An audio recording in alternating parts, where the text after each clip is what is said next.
bozali mbote tokutani na bino ndenge na yebisaki bino 2022 eza année ya les amis de Wechi, eza année ndenge na yebisaki bino ya respect ya les amis de Wechi, ya reconnaissance ya les amis de Wechi.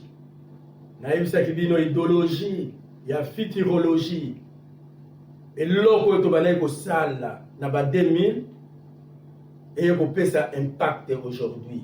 Le no ba maman batata bandeko avant de continuer l'émission na biso bolanda nos émissions ya ba anciens combattants. Albert Kounyoukou nettoie le mémorial des anciens combattants. Un geste fugace empreint de pudeur et de respect. À 97 ans et même appuyé sur une canne, son salut militaire est impeccable. Enrôlé dans l'armée coloniale belge, il s'est battu pendant la Seconde Guerre mondiale, mais même pendant la guerre, la ségrégation raciale ne l'a pas épargné. À l'époque de la guerre, on était les esclaves de la Belgique. C'était l'ère de la colonisation belge. Les Belges avaient tous les droits sur l'homme noir. Albert et Daniel ont tous les deux servi en Birmanie et au Moyen-Orient. Daniel a 94 ans, il a besoin d'un peu d'aide pour boutonner son uniforme et sa mémoire commence à lui faire défaut. Mais ses paroles sont précieuses, ce sont les derniers souvenirs d'une guerre. Avec son frère d'armes Albert, ils sont les seuls survivants congolais réquisitionnés par la force publique coloniale belge. Comme il manquait le corps médical, c'était nous qui étions sur les bancs de l'école, on nous avait pris directement envoyés au front pour soigner les blessés. Les deux anciens combattants sont récemment sortis de l'oubli grâce au documentaire de cet universitaire passionné d'histoire. Je voulais qu'au travers d'eux, que ceux qui ont donné le meilleur d'eux-mêmes, non seulement pour le Congo, mais aussi pour la guerre mondiale, qu'ils soient moralement récompensés. Parce que quand j'ai échangé avec eux, j'étais déçu de savoir qu'ils n'ont jamais été ni récompensés, ni reconnus par la Belgique.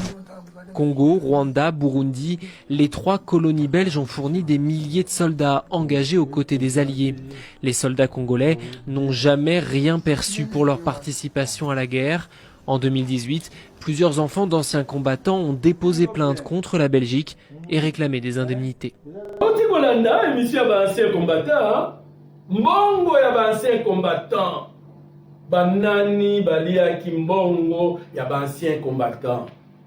Anciens combattants, maman batata bandeko, bazwaki mbongo na bangote.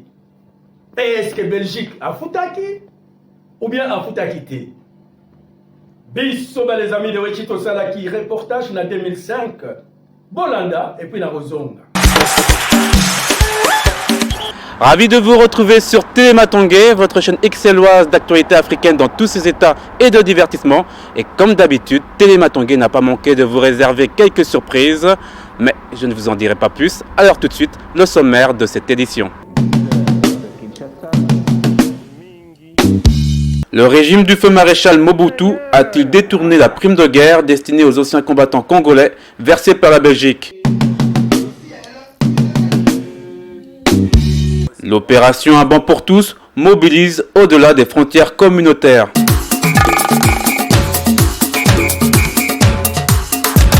En provenance des États-Unis, nous vous proposerons le clip de l'invité d'honneur de la deuxième édition de Matongué Star, Soleil Diva.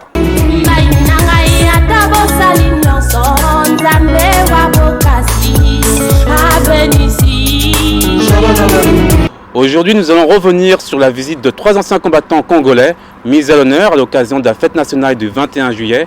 Et nombreux sont ceux qui se sont demandé pourquoi cette reconnaissance est intervenue 60 ans après la fin de la Deuxième Guerre mondiale et qui a été à l'origine de cette initiative.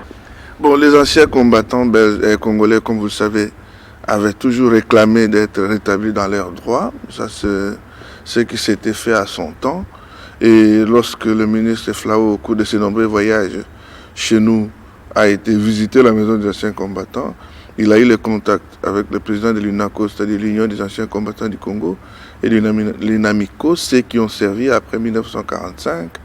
Et ce contact a permis que deux personnes soient choisies, c'est-à-dire celui des anciens combattants et de l'UNAMICO, Et voilà comment le décret a été signé par le roi et il a été décidé de les décorer. On n'avait jamais pensé à faire cette reconnaissance officielle à l'égard de combattants congolais qui ont combattu pendant la Deuxième Guerre mondiale aux côtés de soldats belges pour défendre en quelque sorte les valeurs fondamentales de la démocratie contre le fascisme.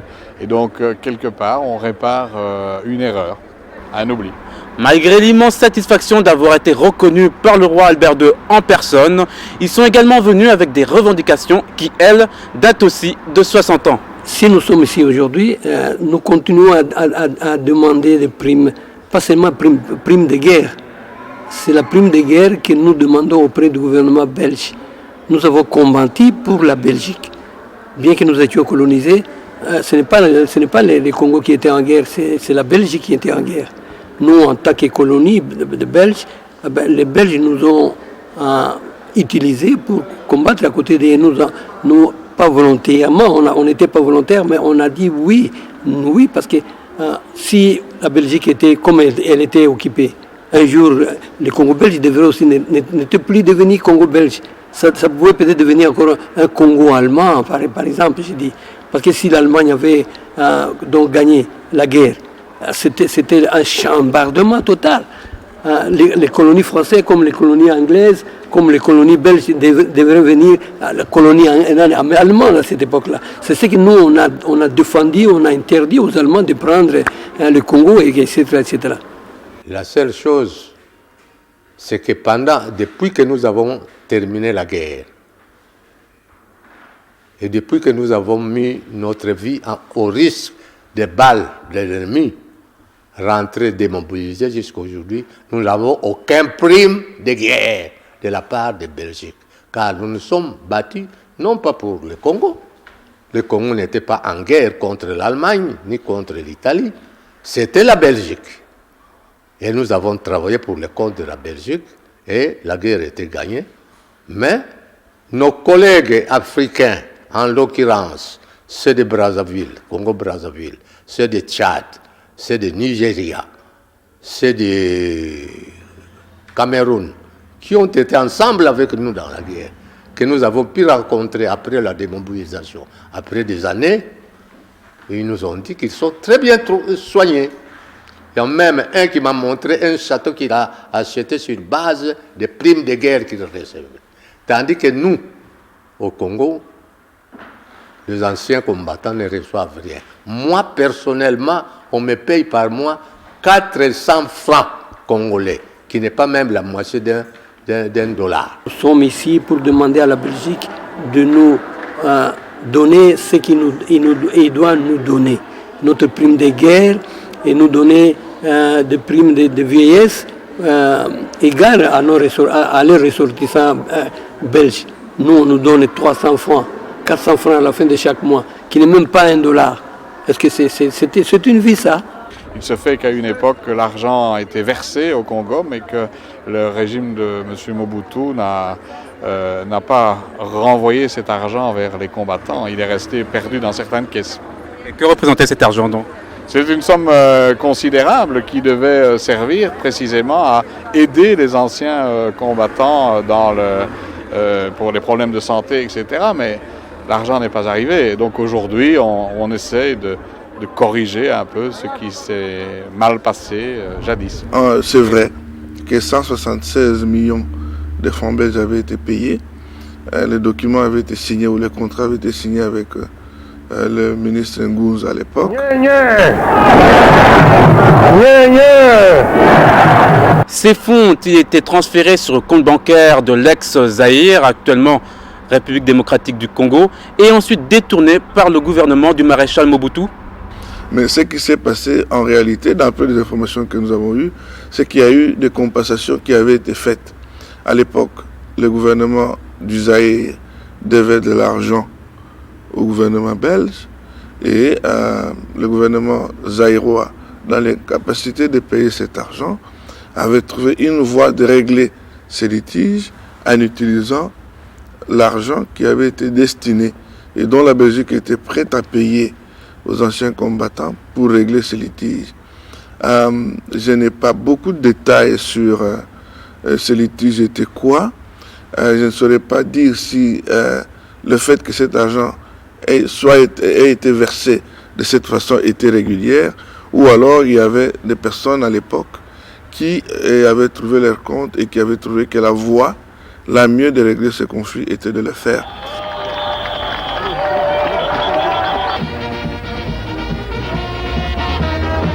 Cocorico, ndenge nayebisaki bino 2022 eza année ya les amis de Wechi. Bato balia mbongo ya bancien combattant eza baacquéreur. Yo mwana ya mobutiste soki bozwaki biloko ya babelge bino nde boliaki mbongo ya bancien combattant. Mbongo ebimaki awa na Belgique te ndenge ministre ya défense congolais auti koyebisa bino 176 millions de dollars. Oyo Belgique, il fallait affouter ancien combattant et bimaki awate parce que Belgique, parce que Congo azala kipe na nyongo ya Belgique, oya bakere nde basalaki compensation. Mais na droit administratif, la compensation est interdite. Il fallait ba Belge ba fouti ba ancien combattant, Congo a fouti ba kere. Procédure wana eza mabe. Yango nazo kendekin koluka ba ancien combattant, famille ba ancien combattant, na professeur oya salaki reportage oyo to la coalition to senga mbongo ya ba ancien combattant. Dossier mosusu yango wana. Après dossier oyo ya Kisangani 325 millions. Ouganda doit à la République démocratique du Congo. Togo il paie compensation. Toyebike Ouganda azana Congo.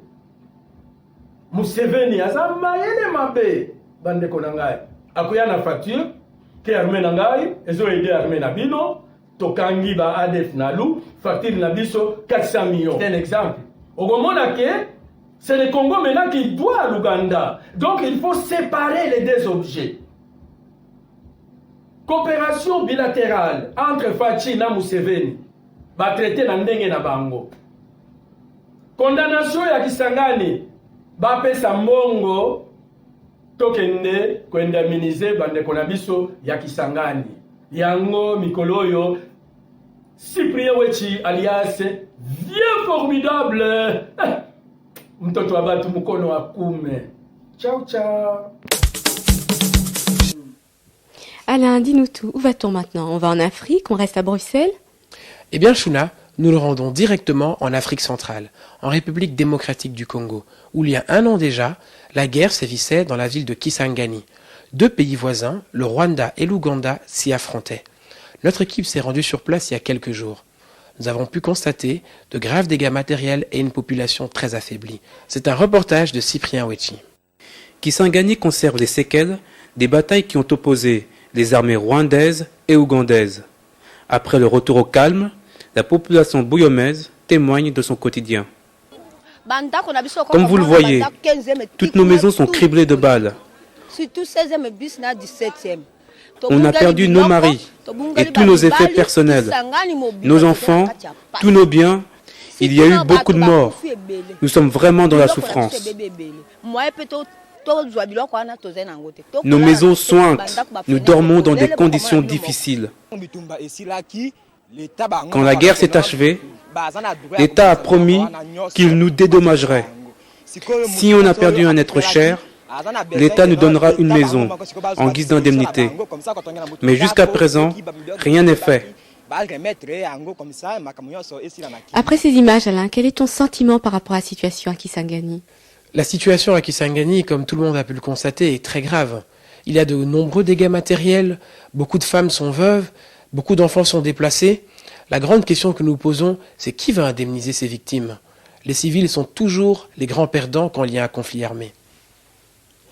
Oui, la question posée, celle du préjudice aux familles de Kisangani, parce que Kisangani, le spectacle auquel on assiste aujourd'hui, c'est des murs aux impacts de balles, c'est des enfants qui dorment à la belle étoile, si on peut parler de belle étoile dans ce genre de circonstances, sans compter qu'à Kisangani, l'on sait que le climat est équatorial et qu'il pleut pendant toute l'année, alors imaginez de vivre dans ces conditions avec les murs qui sointent, c'est un véritable problème. Alors nous allons tout de suite nous connecter avec Kito Isimba, qui est notre reporter, qui est allé se renseigner quant à la situation et quant aux réparations qui pourraient être octroyées aux familles des victimes de la guerre à Kisangani. Oui, en effet, Chuna, les dommages sont importants. Pour rappel, ils sont dus à la guerre qui a eu lieu entre l'armée ougandaise et l'armée rwandaise sur le sol congolais. Maintenant, quant à savoir si les habitants de Kisangani peuvent obtenir des réparations, c'est une question à laquelle il est difficile de répondre car elle relève du droit international et surtout c'est le flou en ce qui concerne les instances à saisir. Alors je suis à l'ULB afin de poser cette même question à un expert qui lui pourra nous apporter quelques explications. Oui, c'est tout à fait imaginable, du moins sur le plan théorique. Normalement, lorsqu'il existe un conflit entre deux États et que des personnes sont des victimes de ce conflit et qu'il y a des torts dans de la part d'une des parties, normalement, la partie belligérante qui a commis des faits qui sont contraires au droit, doit, comme pour n'importe quelle faute, comme pour n'importe quel crime, si en plus la faute apparaît comme un crime, cette partie doit en principe réparer les dommages qu'elle a causés. Et donc c'est parfaitement imaginable, sur le plan des principes, que les victimes des conflits armés qui ont opposé l'Ouganda et le Rwanda d'une part, au Congo d'autre part, sachant que la présence de l'Ouganda et du Rwanda au Congo est certainement illicite, puisque même si au départ il y avait des torts de la part du Congo dans la mesure où les forces rwandaises sont entrées au Congo pour mettre fin à l'appui que les bandes armées, les Interamwe, les anciennes forces rwandaises trouvaient sur le territoire congolais. C'était pour mettre fin à cela que les forces armées rwandaises ont dû entrer sur le territoire congolais. Et donc, de ce point de vue-là, il y avait une certaine légitimité au début, mais à la fin, le maintien de la présence rwandaise ne se justifiait plus. Les Nations Unies, à diverses reprises, ont demandé que le territoire congolais soit évacué par les forces étrangères. Et en refusant de se soumettre aux décisions des Nations Unies de se retirer, les forces étrangères qui sont restées sur ce territoire et qui ont continué à mener les combats ont effectivement causé un certain nombre de dommages, dont des personnes privées, pas seulement le Congo, mais des particuliers ont également été victimes, et théoriquement, ils peuvent en demander réparation. Quelles sont les instances qui peuvent être saisies ? Hélas, les instances ne sont pas extrêmement nombreuses.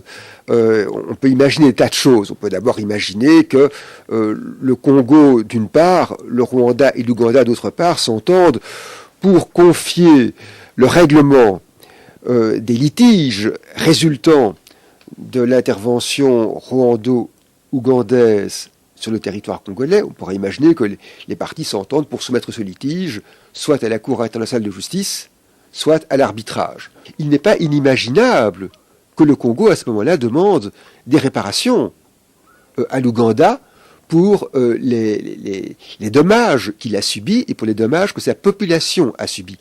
Du côté du Rwanda, c'est plus difficile.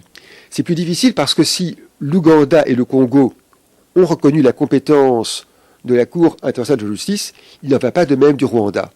Et donc du côté du Rwanda, il y a très peu de chances pour que le Congo obtienne quoi que ce soit devant la Cour internationale de justice. Autrement dit, pour que le Congo puisse espérer que le Rwanda comparaisse devant une juridiction internationale, il faut qu'il lui demande, bien gentiment, si je peux dire, il faut qu'il lui demande la permission, il faut qu'il reconnaisse, il faut que les deux parties, le Rwanda en particulier, reconnaissent la juridiction, soit de la Cour internationale de justice, la Cour de la Haye donc, ou bien d'un arbitrage international. Il y a peu de chances, bien sûr, que le Rwanda accepte jamais ce genre de choses. Alain, après ce voyage lourd en émotions, il faut le dire, on va se retrouver où là ? Eh bien, Shuna, j'emmène encore nos téléspectateurs pour une petite session de gospel. De nos jours, les sociétés occidentales sont très laïcisées, alors nous nous sommes posé la question, qu'est-ce qui pouvait encore amener les gens vers Dieu ou alors vers une quelconque forme de spiritualité ? C'est un bon reportage, accrochez-vous, une musique un peu variée, et je pense quand même que les intervenants ont donné des réponses assez profondes. Si tu as envie de goûter aux saveurs du monde et la cuisine burundaise, il y a le festival de musique et cuisine du monde où une journée africaine et burundaise est prévue avec la présence des tambourinaires du Burundi. Donc vous, téléspectateurs, si vous n'avez rien à faire ou simplement parce que vous avez envie de goûter à autre chose, rendez-vous place Sainte-Catherine à la salle de la jeunesse, rue Melsen 38 à 1000 Bruxelles. Ou si vous avez des envies de théâtre, il y a une très belle pièce qui est jouée par la troupe des Piroguiers, le procès de Lucifer, qui a lieu boulevard de Smet de Neyer à Jette. Voilà pour les petits rendez-vous culturels et tout de suite, place à la musique. Dans les sociétés occidentales, la plupart des institutions se sont laïcisées. Dieu et la spiritualité sont donc relégués dans la sphère privée. Le gospel, musique inventée par la communauté noire pendant l'esclavage aux États-Unis, reste donc un vrai moyen pour attirer les gens à Dieu. Mais au fait, quels sont les objectifs de cette musique ? Gospel, en fait, c'est le terme, en fait, ça veut dire quoi? C'est la bonne nouvelle. Donc la bonne nouvelle, ça peut se prendre sous toutes sortes de formes. Donc bonne nouvelle, oui, c'est vraiment pour aider. De plus, faire partie d'une chorale suppose que l'on dispose d'une belle voix, surtout pour le gospel. Alors, faut-il avoir suivi des cours de chant pour y rentrer ? Pas vraiment, j'ai pas suivi des cours de chant, mais j'ai beaucoup évolué dans le cadre de la chorale. Localement, parce qu'en travaillant sur certains chants, on apprend des techniques et ça m'aide beaucoup. Donc pour vous, c'est vraiment une bonne chose. Est-ce que ça vous aide aussi socialement de rencontrer vos amis après une répétition, manger un morceau? C'est quelque chose de très important pour vous? Oui, parce que c'est toujours dans le sens de consolider les liens entre amis et c'est toujours quelque chose de bien en fait, de pouvoir rencontrer des amis et de pouvoir passer du temps à manger ensemble. Il nous reste maintenant à savoir si le gospel est ouvert à tous et quelles sont les conditions requises pour faire partie d'une chorale. Non, c'est pas ouvert seulement aux Noirs, hein, c'est ouvert. Nous avons quelques Blancs qui sont avec nous, qui chantent aussi dans la chorale, peut-être qu'aujourd'hui ils n'étaient pas là. C'est ouvert à tous. Hein.